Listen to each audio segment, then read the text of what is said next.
Hello and welcome to Behind the Woman. I'm your host, Dr. Juhanna Rogers. Today I would like to introduce you to a woman who's striving to create more diverse executive leaders. Mariella Canady-Towns is the Chief Philanthropy Officer for the YMCA of Central New York. And when she is not focused on raising funds for the Y, she is working to address the lack of diversity amongst corporate leadership. Mariella is committed to mentoring diverse leaders for the future. So I want you to send a text to your friends and then sit back and relax, because Behind the Woman is on and you do not want to miss this episode.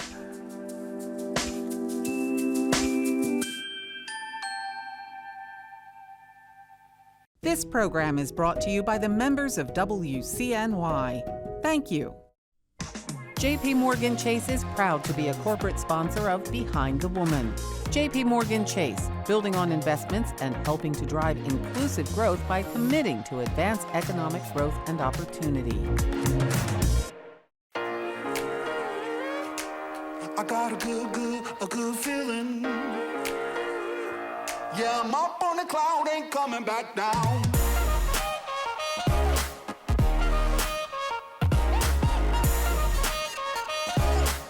I got a good feeling. Yeah.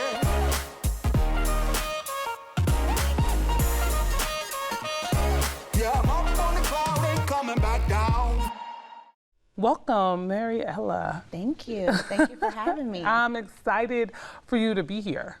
I have gotten to know you a little bit over the past couple of years as you ventured into Central New York from the Midwest. Yes, St. Louis, Missouri. Yes. Talk to me what it's been like, because you moved during COVID, slightly after. Talk to me about your arrival in Syracuse. Yeah, so after COVID, what's interesting is I got here to Central New York through the YMCA. I've been with the Y for about 10 years, and I was in St. Louis working in philanthropy and development, doing some things with capital projects, and got a call from the previous CEO of the YMCA of Central New York, and he said, Mariella, I need you out here.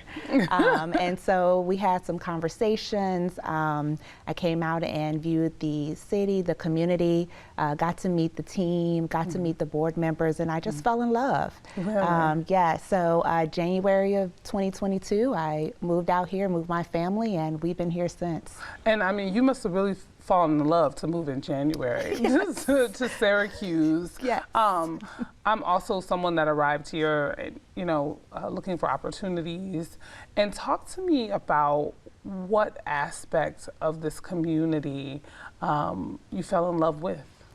Well, overall, the people, everyone was so welcoming when I joined. Everyone from people that I worked with, the board members that I work with, the members that are at our Y.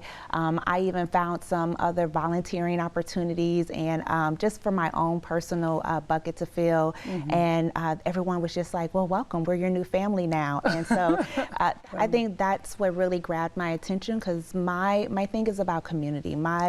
My whole well-being is about making sure that I have a purpose, and then I'm serving the community, and I have to feel like, I'm wanted and I belong. Yeah, I think there's something special about this part of the country where there's a need, right, to serve, and there's space open to serve. And it's been something, I know for me, that's been really fulfilling. So for me, before coming into the Y movement and any nonprofit world, I actually worked in the for-profit sector.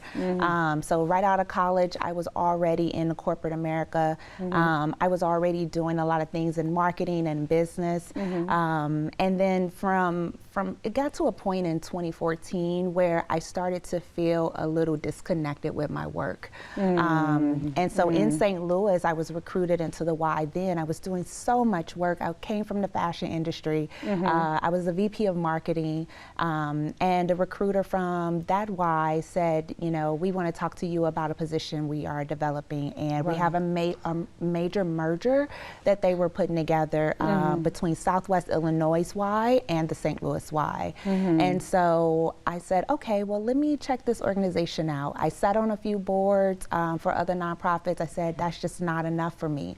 I wanted to make sure I was doing something that served a purpose, and that is how I end up in the Y. What's important too for me is, because I am a woman of color, just making sure that I also see the same faces for the community that we serve. And so even in the St. Louis Y, I started developing the multicultural leadership development programs there, started putting together some conferences so all leaders of color can continue in their professional development. I end up being a part of the national board for the YMCA of the USA, and part of their multicultural advisory council, which I still sit on as a chair.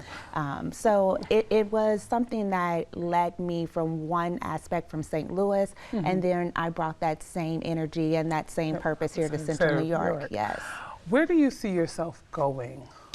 Oh wow, that's a because I'm like, I'm sitting here, question. I'm like, she done went from the fashion industry and working in corporate and being a VP there to identifying like, oh, I need to be in the place where I need to serve, right? And so here you are, you're leading, you're helping the Central New York, one of the largest conglomerate, I guess you could call them, of Y groups, right, in the state almost.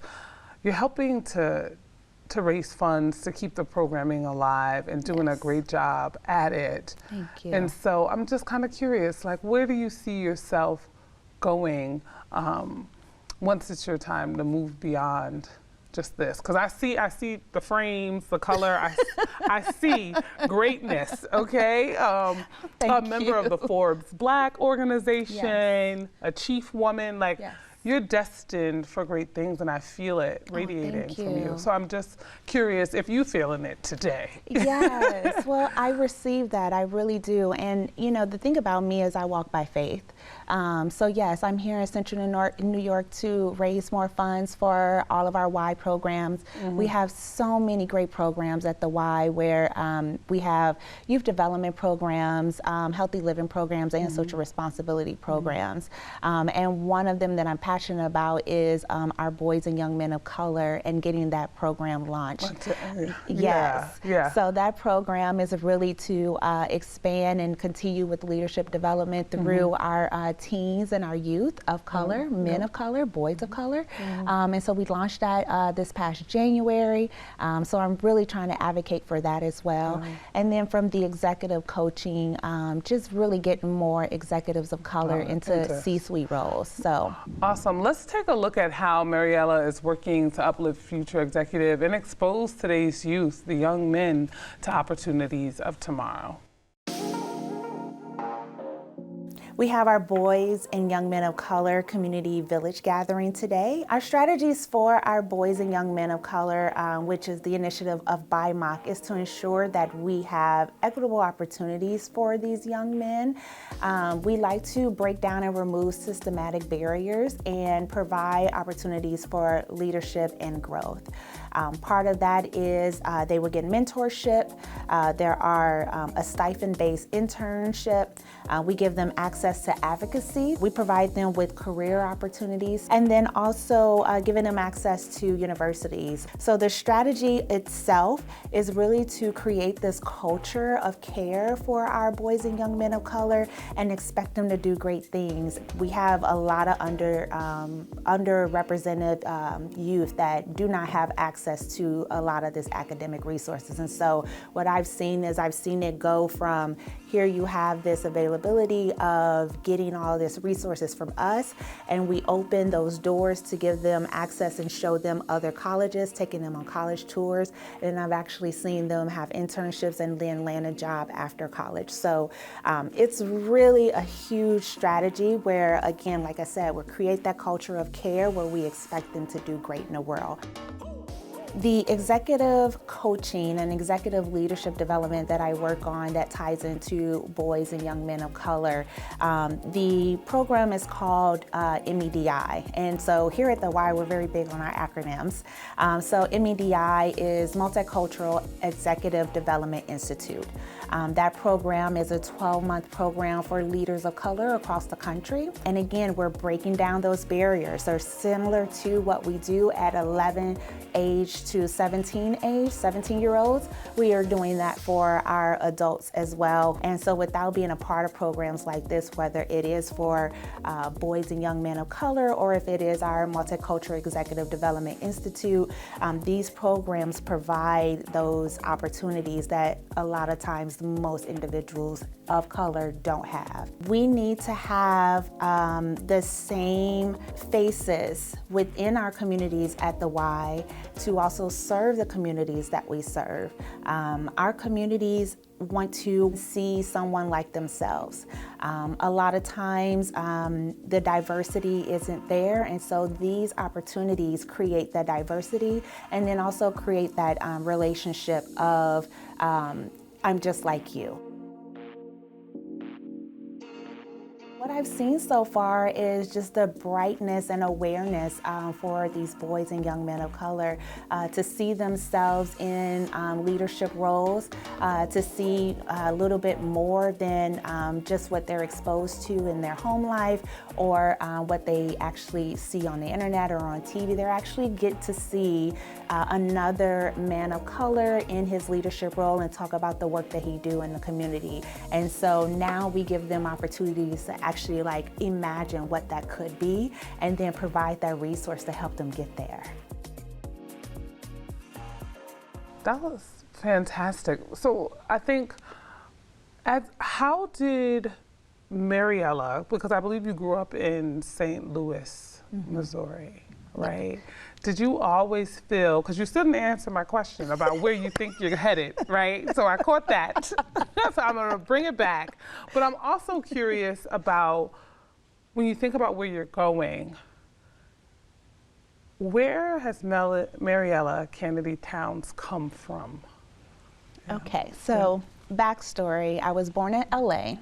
Oh, okay. Yeah, so I spent half of my life in LA and then majority of my teen and young adult years in St. Louis. So I have family in both.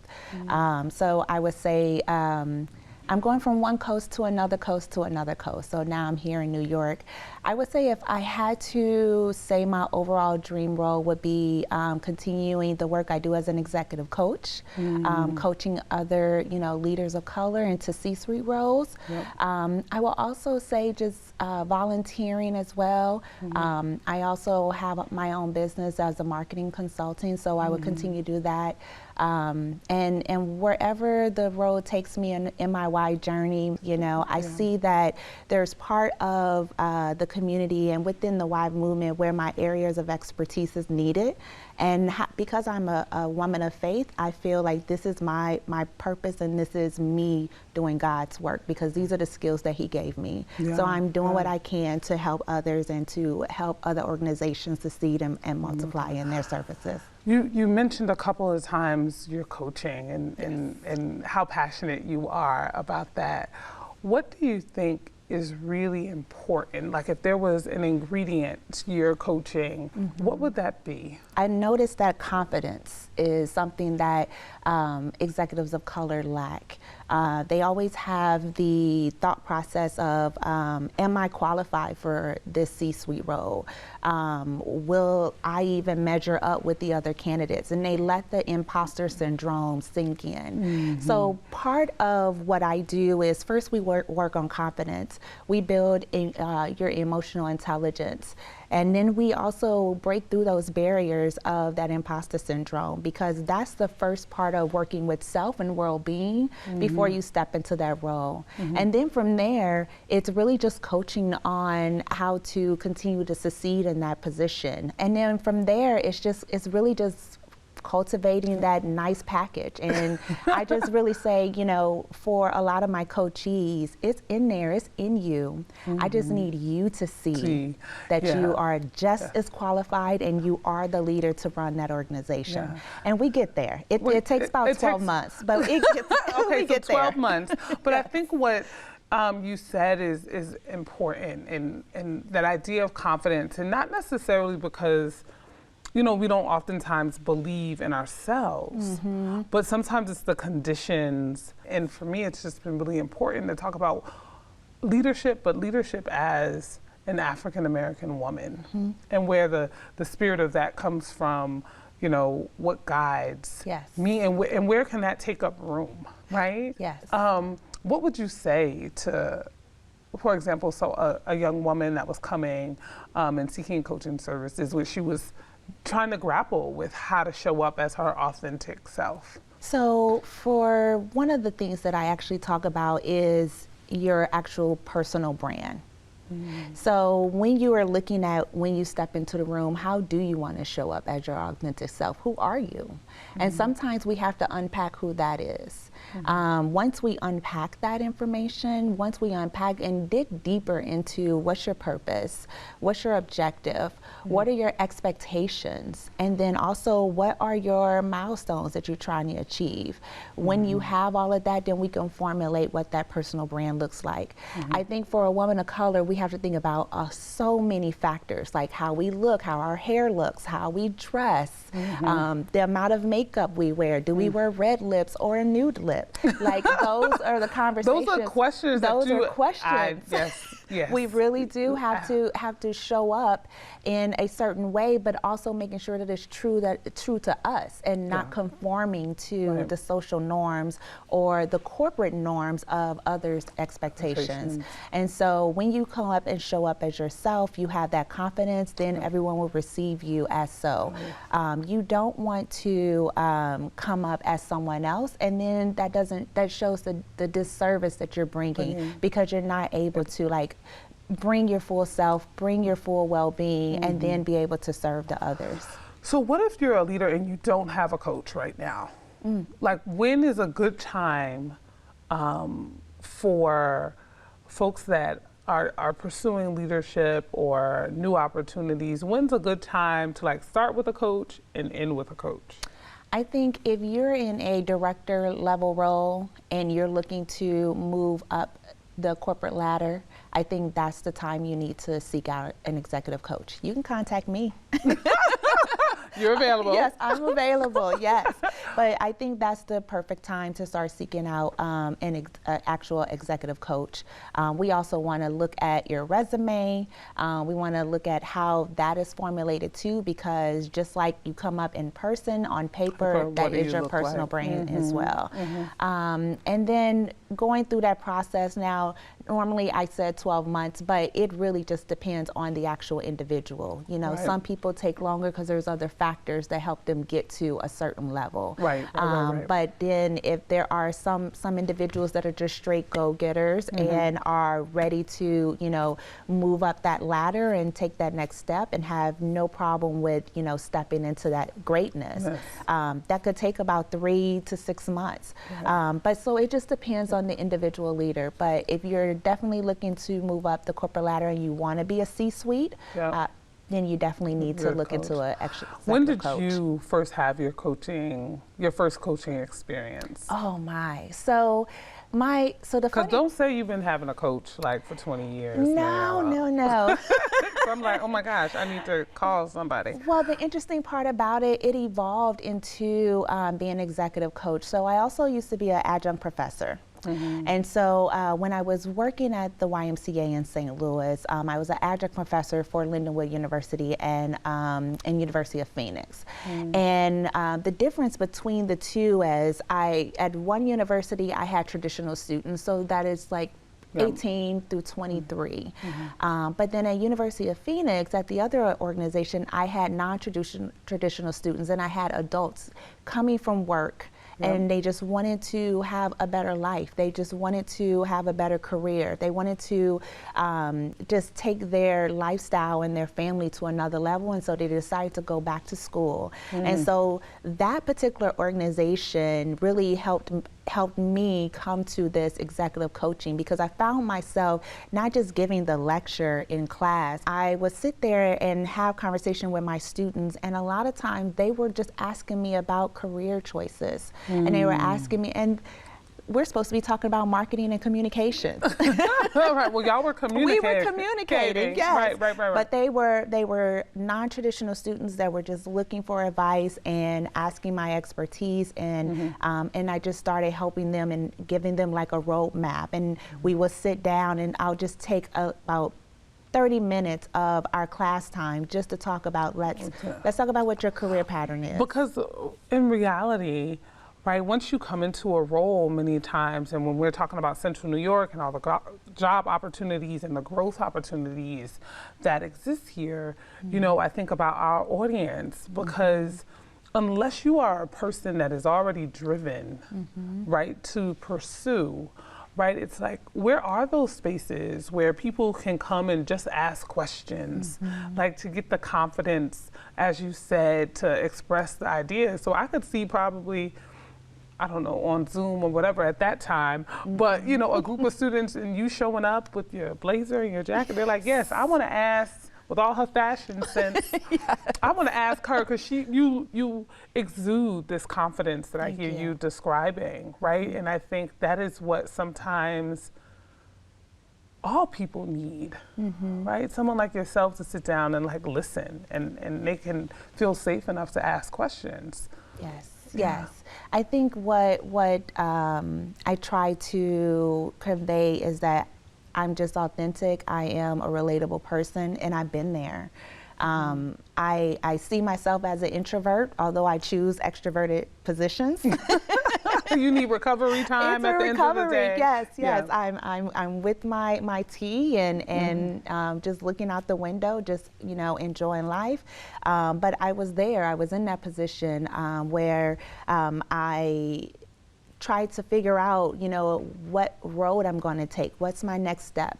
And for me, I had a coach as well, because again, I was in that position where I knew what I was doing wasn't meant for me at that time, and it no longer served me. And so I knew that I needed to get the resources to get me to the next step. Level, right. Besides knowing that, I have 2 masters, I am a second-year PhD student, but that's not enough. I need the actual leadership development resources and guidance to get me to another level of where I wanted to go. You're making me feel like hopefully those that are listening, right, are thinking about what type of professional development opportunities they're embedding in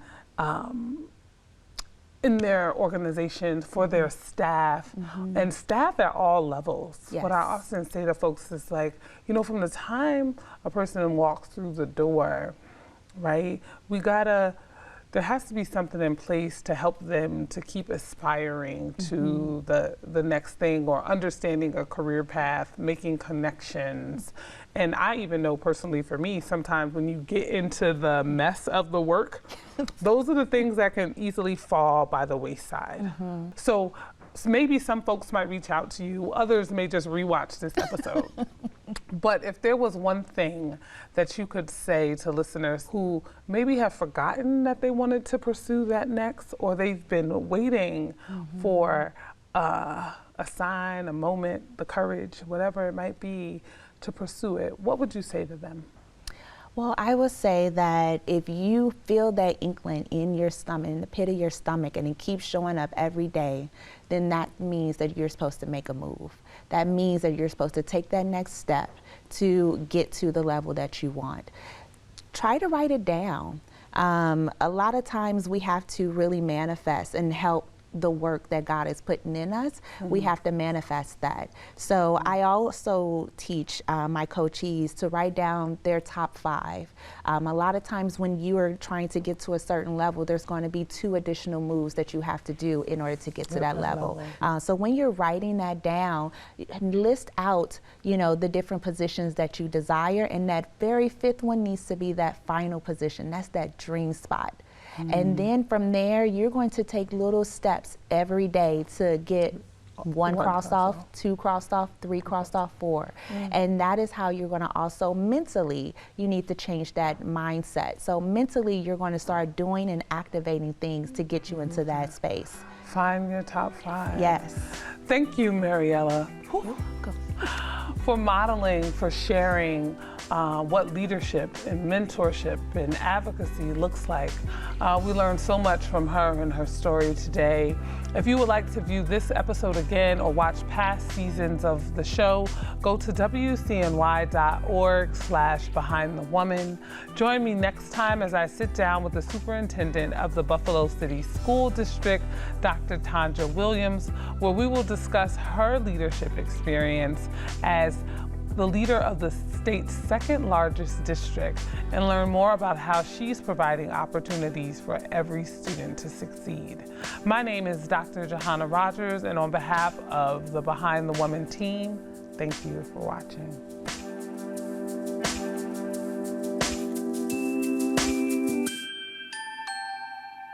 This program is brought to you by the members of WCNY.